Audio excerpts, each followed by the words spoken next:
अगर किसी चीज को दिल से चाहो तो पूरी कायनात उसे तुमसे मिलाने की कोशिश में लग जाती। জীবনের আরেকটি মাইল ফলক ছুঁয়েছেন বলিউডের বাদশা শাহরুখ খান। রবিবার ২ নভেম্বর ৬০ বছরে পা রাখলেন বলিউড কিং। ১৯৬৫ সালের এই দিনে দিল্লির এক সাধারণ মধ্যবিত্ত পরিবারে জন্ম নিয়েছিলেন শাহরুখ।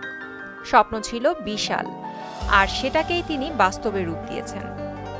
দিল্লির ফৌজি এবং সার্কাস নামের টেলিভিশন ধারাবাহিকের মাধ্যমে অভিনয়ের অভিষেক হয় শাহরুখের। ১৯৯২ সালে রাজ কারওয়ার পরিচালিত দিওয়ানা সিনেমা দিয়ে বলিউডে পথ চলা।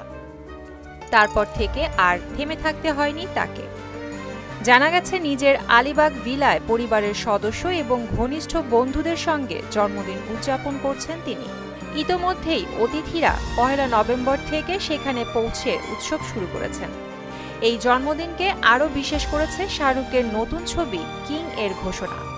আর সবচেয়ে বড় সারপ্রাইজ, ছবিতে তার সঙ্গে অভিনয় করছেন কন্যা সুহানা খান।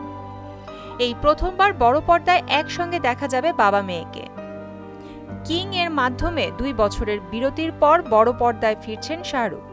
২০২৩ সালে পাঠান, জওয়ান ও ডাঙ্কি দিয়ে তিনি বক্স অফিস কাঁপিয়ে দিয়েছিলেন।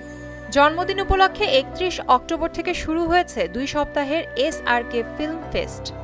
PVR থেকে INOX, PVR, INOX ৩০টির বেশি শহর এবং আন্তর্জাতিকভাবে ৭৫টির বেশি হলে প্রদর্শন করছে তার আইকনিক ছবিগুলো। এদিকে বন্ধু, সহকর্মী ও ভক্তদের শুভেচ্ছায় সয়লাব সোশ্যাল মিডিয়া।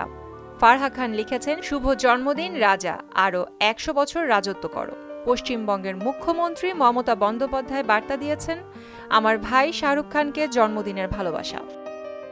আজ মুম্বাইয়ের বান্দ্রার বালগন্ধর রং মন্দিরে ভক্তদের সঙ্গে দেখা করবেন শাহরুখ। দিল্লির এক স্বপ্নবাজ তরুণ থেকে বলিউডের বাদশা শাহরুখ খান মানেই অনুপ্রেরণা, আবেগ এবং কিংবদন্তি। শুভ জন্মদিন শাহরুখ খান। প্রিয়াঙ্কা নিতু, মোহনা ডিজিটাল।